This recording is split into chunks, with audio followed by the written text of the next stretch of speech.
and welcome to the Newsx Sunday Guardian Roundtable. Well, this week we've got a slightly out of the box topic, but not so unusual because this is a conversation that is happening in the headlines and the subtext and also in the drawing rooms of most homes. We're talking about the sharp rise in cigarette prices that is supposed to hit the country from Feb 1st, 2026. The prices are going to rise because this is after the government has notified a new tax system that is going to bring back a separate excise duty on tobacco and tobacco products, in addition, of course, to the hike in GST that happened recently. So as a result, the cigarettes may soon be costing more than 60 to 70% higher than they are currently. Of course, this has set out a wave of reaction across the industry, across the farmers who grow the tobacco leaf, retailers, market distributors, and of course the manufacturers. There is, of course, the health impact, but there is also an economic impact. A lot of questions are also being raised about the sudden and non-calibrated hike, such a steep hike, because the industry was not prepared to this. They were, in fact, hoping for a revenue neutral hike, so to speak, and this steep hike has really taken them off guard. There are the health implications also. So given the social, given the economic cost, that is something I'm going to be discussing, and I have with me stakeholders who are going to be talking about it. Joining me on the show is I have Najib Shah. He is the former chairman of the Central Board of Indirect Taxes and Customs. He's also a think tank member of FICCI Cascade, that is the Committee Against Smuggling and Counterfeit Activities that Destroy the Economy. I have Murli Babu. He's the president of the Federation of All India Farmers Association. Professor Nilanjan Banek, he's an economist and a professor at the Mahindra University. And Mr. Abhay Raj Mishra, he's an honorary spokesperson for the Federation of Retailers Association of India. Welcome to this conversation, gentlemen. First of all, let's talk about what is at stake. Maybe Mr. Najib Shah, you can, put it across to us for the viewers as to what exactly is at stake over here. Thank you for having me on the show.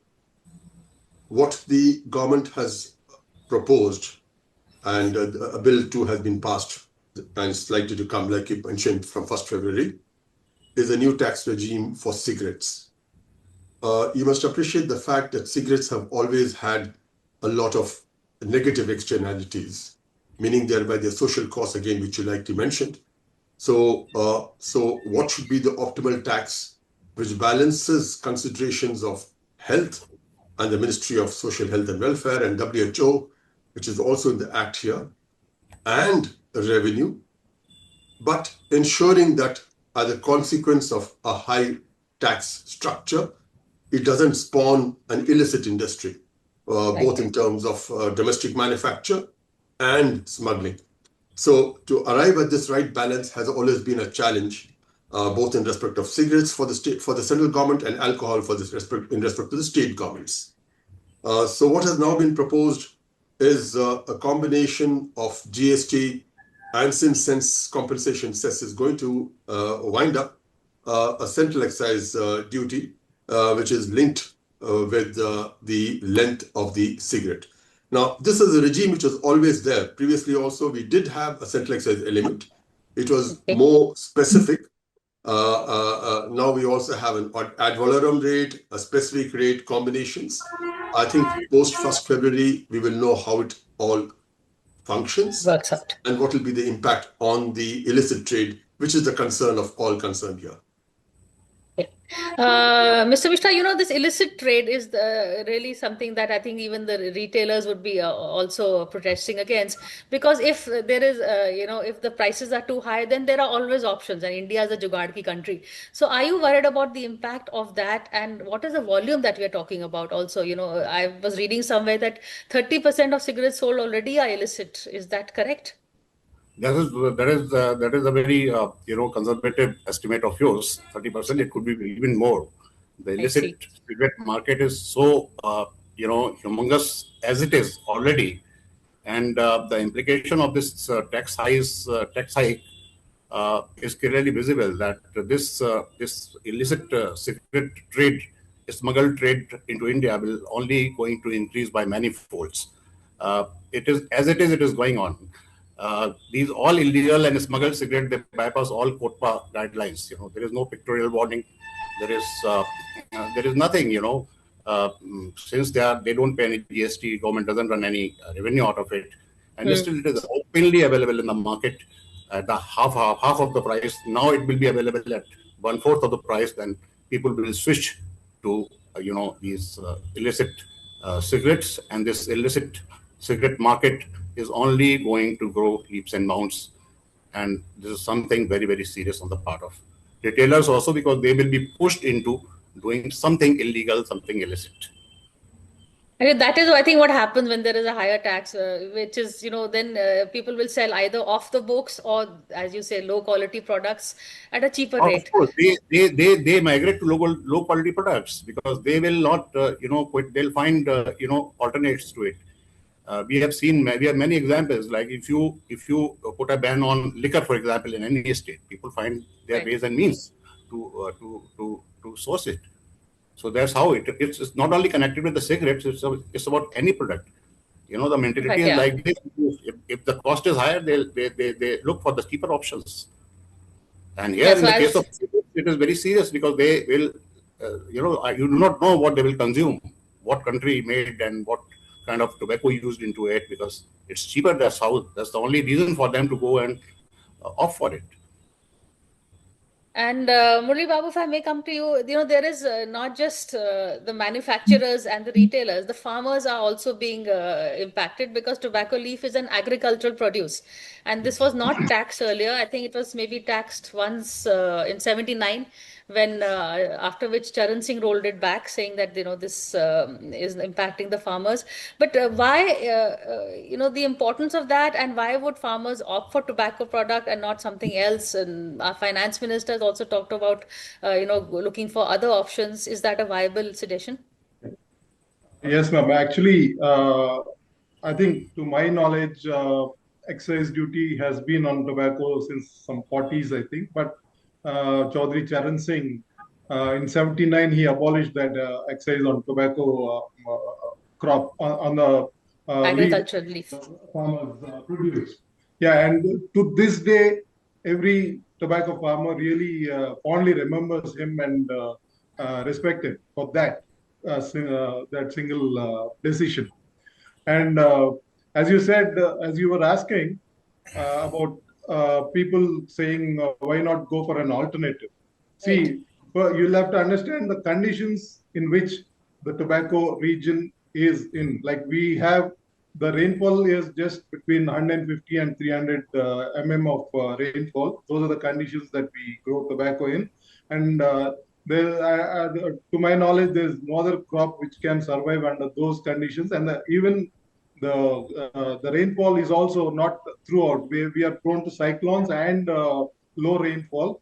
That is the reason that why we are not able to shift to other crops. And even the CTRI, the Central Tobacco Research Institute, which is a government institute, has given a study, given a report to the government saying that in these areas there is no viable alternative, commercial alternative to tobacco.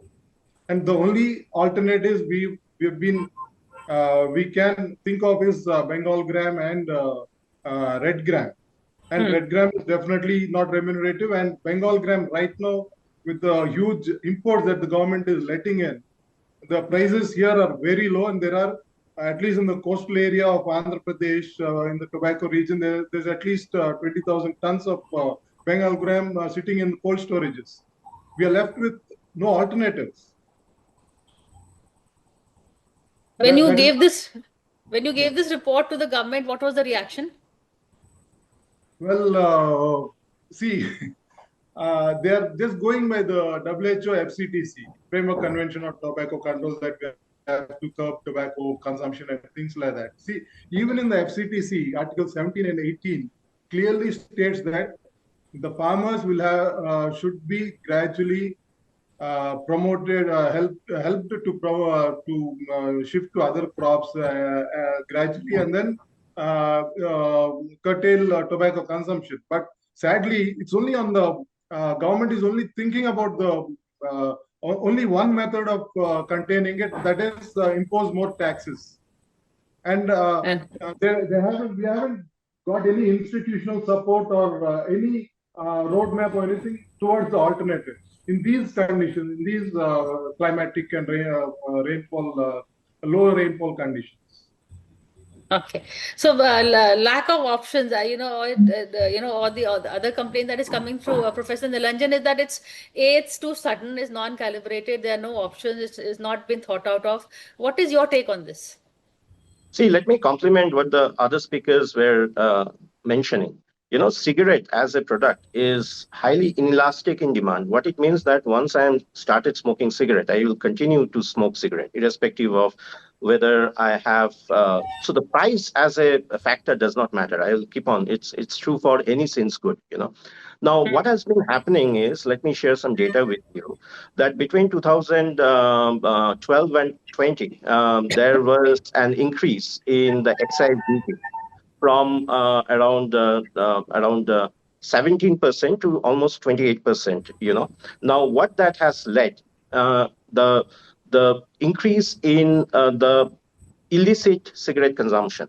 Now, India has a huge porous border with Myanmar, with Bangladesh, with Pakistan. Even if I'm talking about the shipments which are coming through Dubai, you will Okay. find that because of whenever and there is an increase in tax rate, the Indian market is getting flooded with this Chinese-made cigarettes, or for that matter, cigarettes coming from other parts of Southeast Asia. So annually, if you look into the data, we are losing almost 23,000 crore of rupees.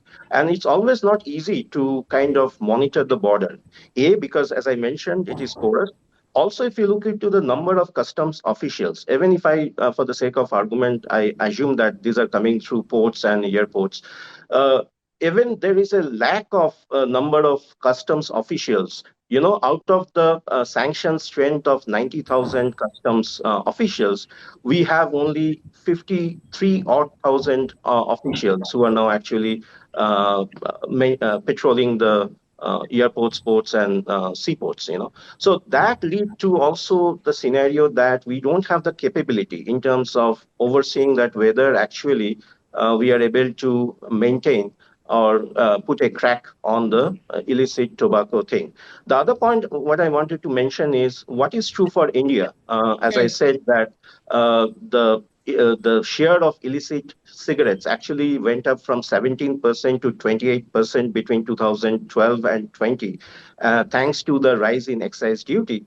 But after 2021, when there was a fall in excise duty, we find that the share actually came down from 28% to 26%. So something what the first speaker was mentioning, there is always a sweet spot in the sense that if you are having too much of tax, it's a natural tendency of the people to evade tax, or for that matter, go to for the counter fact or the illicit or the smuggled products, Or if you are having too little tax, the government lose out. So the idea is to see that what is the optimum tax rate, which is going to maximize the revenue for the government. So I think there are other ways through which government can increase revenue rather than imposing tax on cigarettes. For instance, we have so much of e-commerce thing happening, and this e-commerce giant, be it Amazon, Google, or Netflix of the world, they are earning so much of revenue by using the consumption data, something that we use every day. On the basis of they actually bundle this data, sell it to the third party people, and they make money. But when it comes to the taxation, we don't see that much amount of taxation happening on that level. Also, if you look into one of the speaker was mentioning about the tobacco growing farmers. Now, tobacco growing farmers are very small and marginal farmers, but for India, that 83% of our farming population are coming from the small and marginal family size. But what about the large farmers? With less than 5% of the Indian farming population are large farmers, and these are the people who are actually earning truckloads of money. And yet we don't kind of tax these people. So this is another way you can actually earn taxing revenue. One is through how you make the e-commerce more formalized, how you actually make the big farmers pay for their money. The third thing, what can be done rather than increasing, if you really are so much particular about or health conscious about your population, why not try to curb cigarette consumption like what the alcohol industry has been doing? You cannot actually advertise on a bottle of alcohol. Instead you have to put a mineral or soda bottle and try to advertise. The other thing is you can some gory pictorial image saying that if you are smoking cigarettes, it's going to harm your lungs. So those kind of intervention, I think, is much more essential as opposed to increasing the excise, because just by increasing the excise, you are actually doing no good, because you are losing on the tax front with the whole purpose with which you are actually implementing the excise duty in the very first place. But So I it may think have an impact on first-time users, maybe not the continuous users, but it may discourage people saying it is so expensive. Maybe that's also one of the thinking that the no, government. you think of yourself when I was a student. The first time user will always go for BD because I don't have money Right. as a college going student. So the first time user will always go for a lower variety of alternatives, be Like it cheaper options. tobacco, chewing tobacco products, or BD or koini, gutka, that kind of thing. You kind of migrate from this low variety option to the high variety option over a period of time once your income increase.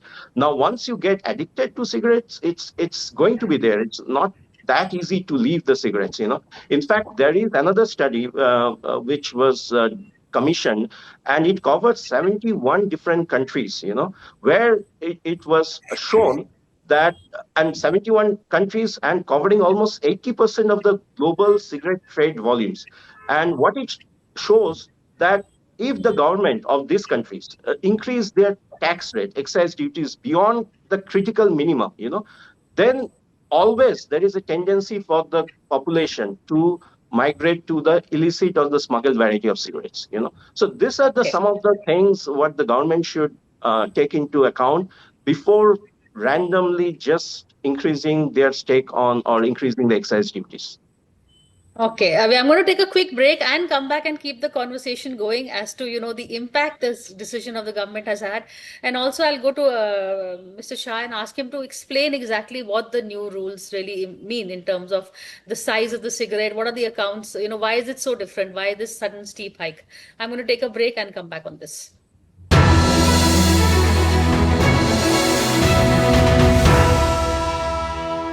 Hello and welcome back to the Newsx Sunday Guardian Roundtable. Today we are discussing the impact of the steep hike on cigarettes, tobacco and tobacco products that's going to come into effect from February 1st, 2026.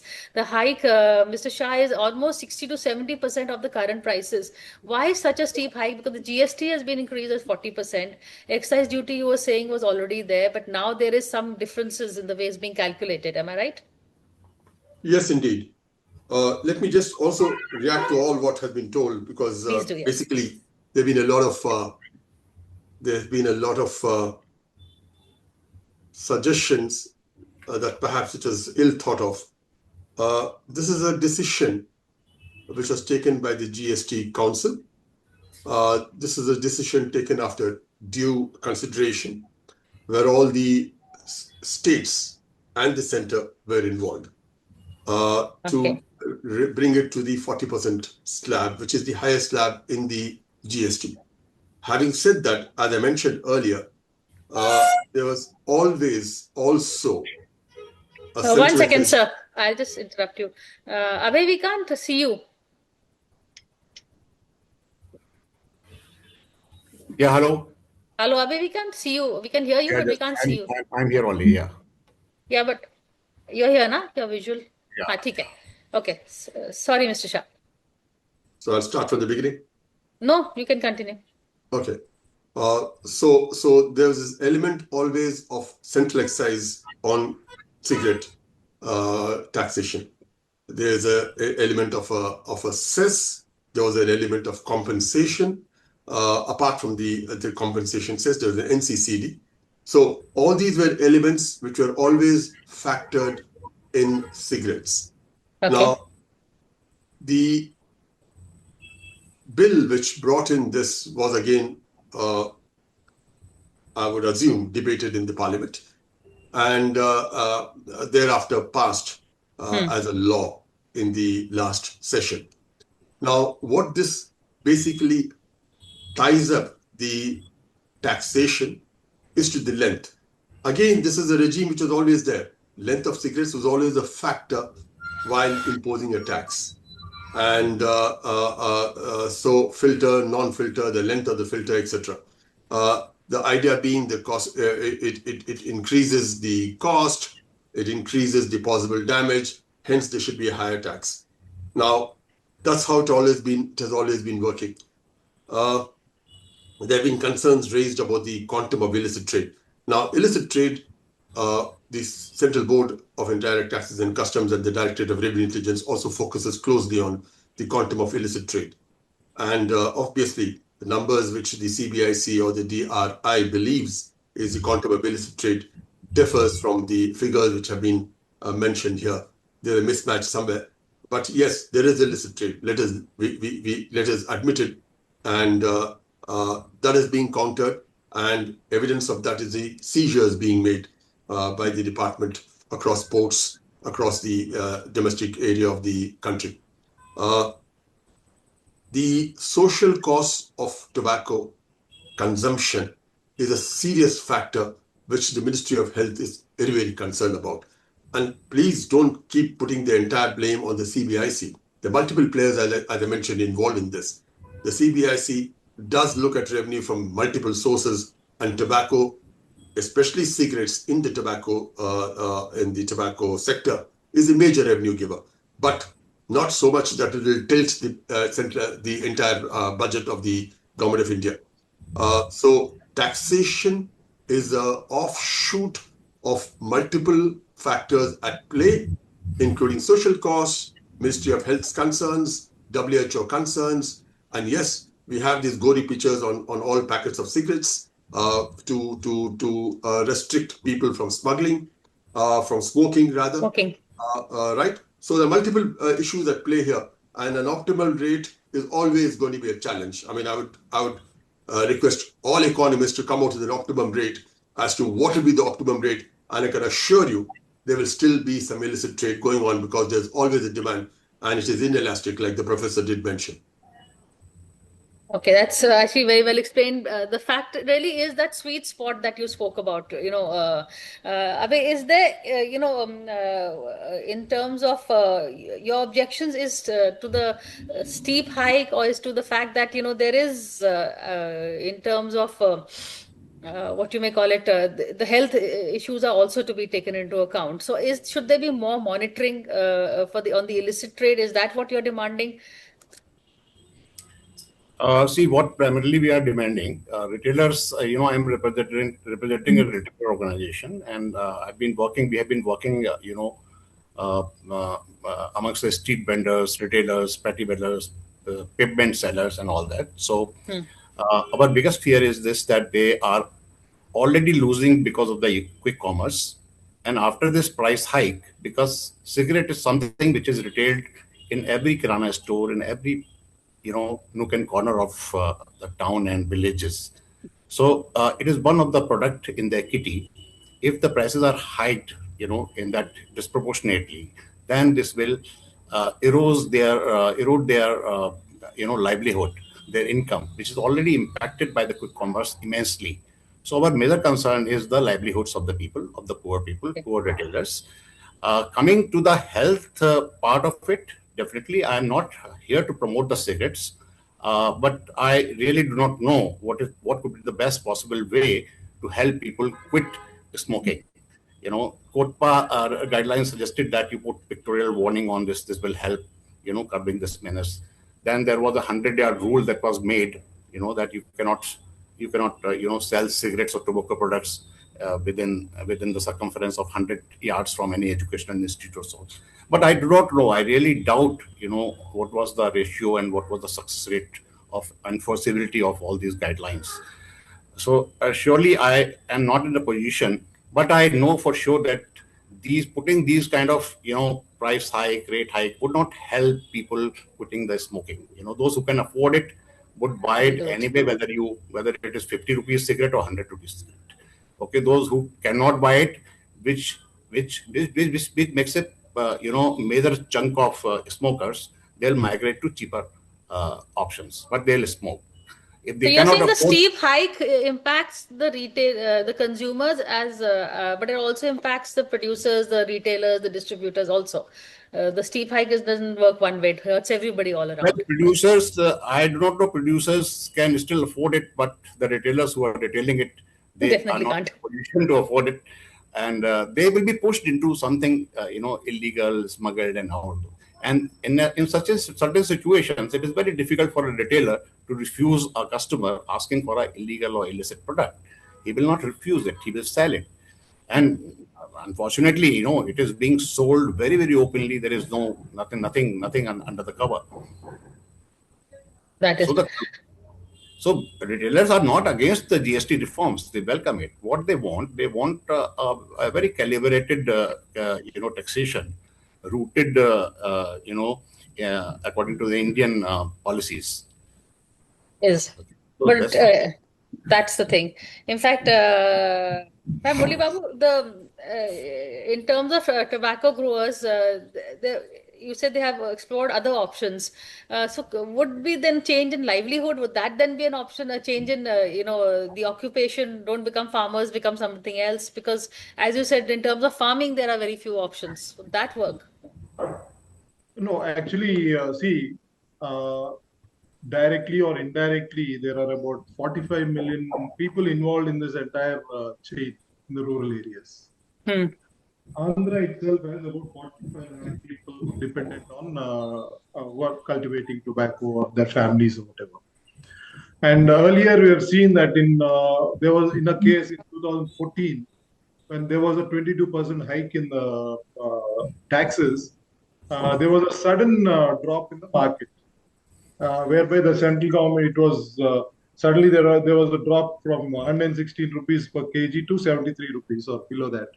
And the central government had to intervene. There were about two or three suicides, and central government had to intervene, and the central government contributed 15 rupees, and the state government gave 5 rupees, and 20 rupees was given to the farmer per kg of tobacco that they sold. But even then, even with that, they could not, they just about made, it was a break even for the farmers. So whenever there is a hike, it will definitely impact the farmers and their lively. After 2014, you can see that for at least a few years, there was a drop in the production also. And then right now, after COVID, due to various factors like Brazil and Zimbabwe, the production had come down, and there was a demand for Indian tobacco. So the exports were good. So the farmers were able to make some money. But right now, what's happening is like even the production there has increased. Then the domestic consumption, if it comes down due to this high taxation, the farmers will definitely lose a lot of money because like right now, due to the smuggled cigarettes, we are losing out on about 30 million kgs of tobacco that is not produced by farmers. That's worth about 500 crores that the farmers are not gaining anything out of it. Okay. So I think that illicit trade is the biggest worry. But Professor Nilanjan, there is also the question of the sweet spot that we talked about. Sin taxes, sin goods, whether it's liquor or gaming or even tobacco, is seen as the low-hanging fruit, and there is a social reason for it. So that's a very difficult argument to really counter. Let me touch upon this social argument you are talking about. We are basically talking about health issues. But do you know that during winter time, I think I'm guessing you're from Delhi, the air quality index actually goes beyond 450 to 500 range.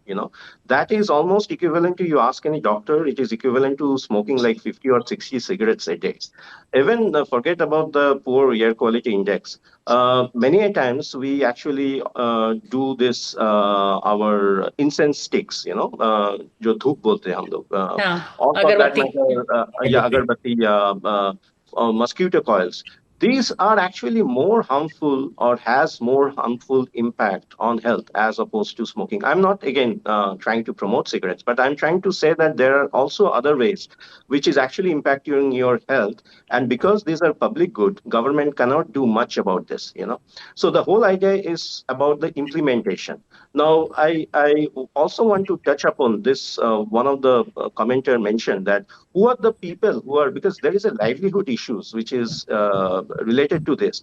Because if you're talking about the big producers, they don't actually bear any loss, because in economics we teach that whenever you have inelastic demand, the burden of tax always get transferred to the consumer and the small farmers, which is the case in this case. It is always the small farmers and the consumers That is who are it. smoking cigarettes who are getting impacted, and it has got a livelihood angle to it, because farmers are losing on what they are doing, and also the consumer. In fact, the government is also losing, because as we are mentioning that you are actually shifting to the smuggled varieties. So so both from the social side and the health side, I think there is a too much or too little that we can do. So that is something the government or the policymaker should keep in mind.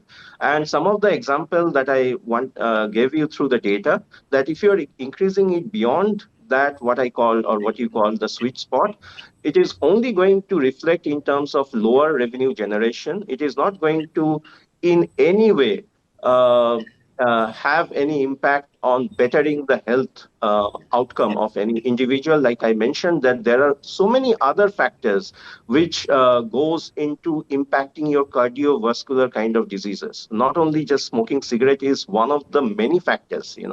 So therefore, the government should also take into cognizance all these other factors into constant, and try to ensure that just by imposing tax, you are not impacting a certain section of the population. Okay, on that note, thank you. In fact, a lot of very interesting streams of arguments have been put forward. There is the health question, of course, but there is also a livelihood question. There's a social and an economic cost that has to be taken to balance the book, so to speak. But on that note, as we await February 1st, let's see if this impact has discussion has any impact with the policymakers. But I hope to get you all back post February 1st, maybe a month after that, and let's see the impact of the decision. But on that note, thank you for joining this conversation. Thank Thank you. you. Thank Pleasure. you. Thank you.